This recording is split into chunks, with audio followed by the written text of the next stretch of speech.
আসসালামু আলাইকুম। আজকে আমি রান্না করব মিক্সড নুডলস। আমরা প্রায়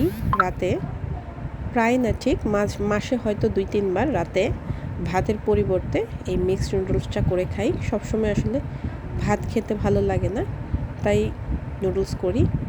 আর যেহেতু শীতে সবজিটা দিয়ে আরও ভালো হয়।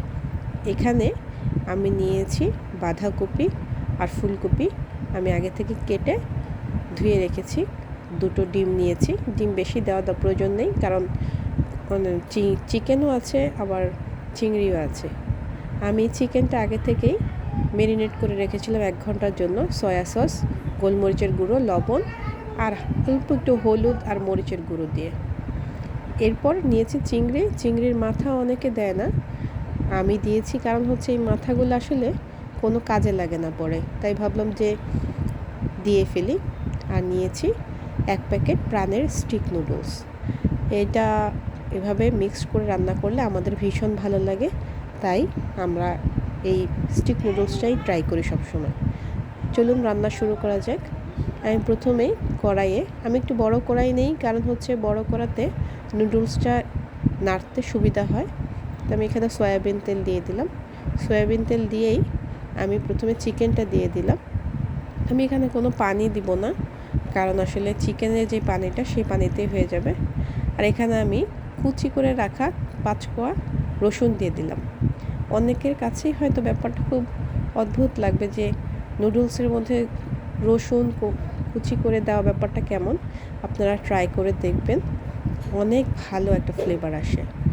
আমি সবসময় এই মিক্সড নুডলসটা করার সময় দিয়ে দিই। এখন আমি সবজিটাও দিয়ে দিলাম।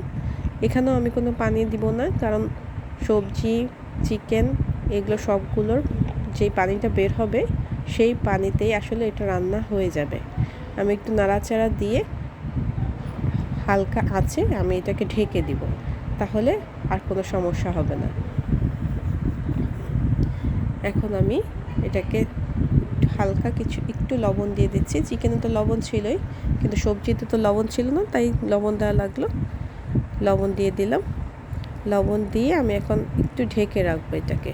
অল্প আছে, মিডিয়াম আছে, আমি এটাকে ঢেকে দিব। এখন এটা হতে হতে আমি আরেকটা প্রিপারেশনে চলে যাব। সেটা হচ্ছে, আমি এই নুডলসটা যখনই করি, এই নুডলসটা করার সময় আমি এই যে এখানে একটু গোলমরিচের গুঁড়ো ছিটিয়ে দিচ্ছি। গোলমরিচের ফ্লেভারটা আমার খুবই পছন্দের একটা ফ্লেভার, তাই আমি সবসময় নুডলস করার সময় হালকা একটা গোলমরিচের গুঁড়ো দিয়ে দিই। আর এই নুডলসটা করলে আমি সবসময় গ্রিন চিলি সসটা করি। এটা ভীষণ ভালো হয়, এই নুডলসটার সাথে খুবই ভালো লাগে। আপনারা ট্রাই করে দেখবেন। আমি ধনিয়া পাতা নিয়েছি, কিছু কাঁচামরিচ নিয়েছি, আর সাথে 3-4 কোয়া রসুনও দেব। চলুন প্রথমেই আমি যে কাঁচামরিচটা আছে ওটাকে হালকা টেলে নিব। টেলে না নিলে কাঁচামরিচের যে কাঁচা গন্ধটা থাকে সেটা সসে চলে আসে, তখন ফ্লেভারটা ভালো আসে না। এর জন্যই সবসময় সস তৈরি করার সময় টেলে নিতে হয়। এই তো আমি ব্লেন্ডারে এখন রসুন, ধনিয়া পাতা আর কাঁচামরিচটা দিয়ে দিলাম। এগুলো একসাথে ব্লেন্ড করলেই, অল্প একটু পানি দিয়ে ব্লেন্ড করলেই আমাদের সসটা তৈরি হয়ে যাবে। এরপর আমি এটার সাথে বিট লবণ, নর্মাল লবণ আর একটু লেবুর রস মিক্স করে দিব, তাহলেই আমাদের সসটা হয়ে যাবে। এদিকে আমি এখানে চিংড়িটা দিয়ে দিলাম। চিংড়িটা আসলে হতে তো একদমই সময় লাগে না, যে চিংড়ি শেষের দিকে দিলাম। আর একটু লবণ দিয়ে দিলাম চিংড়ির উপরে। তারপরে এই তো নাড়া দিলেই চিংড়িটা হয়ে যাবে। চিংড়ি আগে থেকে দিলেই চিংড়িতে একটা রাবার ভাব চলে আসে বেশি সিদ্ধ হয়ে গেলে, তাই চিংড়িটা আমি শেষের দিকে দিই, যাতে চিংড়িটা অত বেশি শক্ত রাবার ভাবটা না আসে।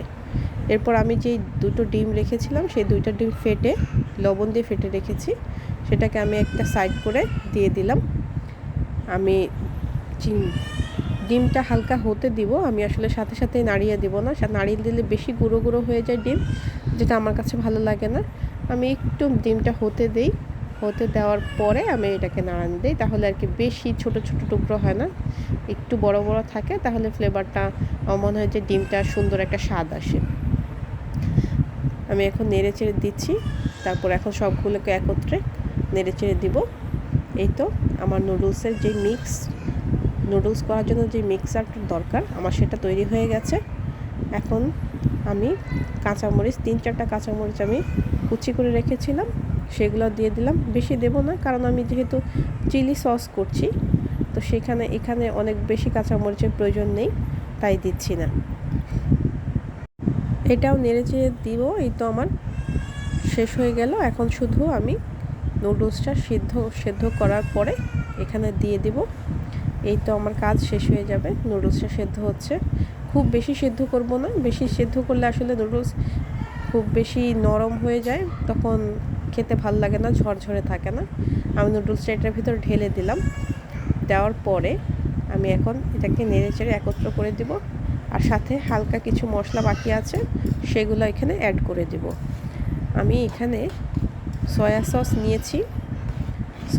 নিয়েছি হচ্ছে টেবিল চামচের 1.5 চামচ সয়া সস নিয়েছিলাম। আমি সেটা এখানে দিয়ে দিব।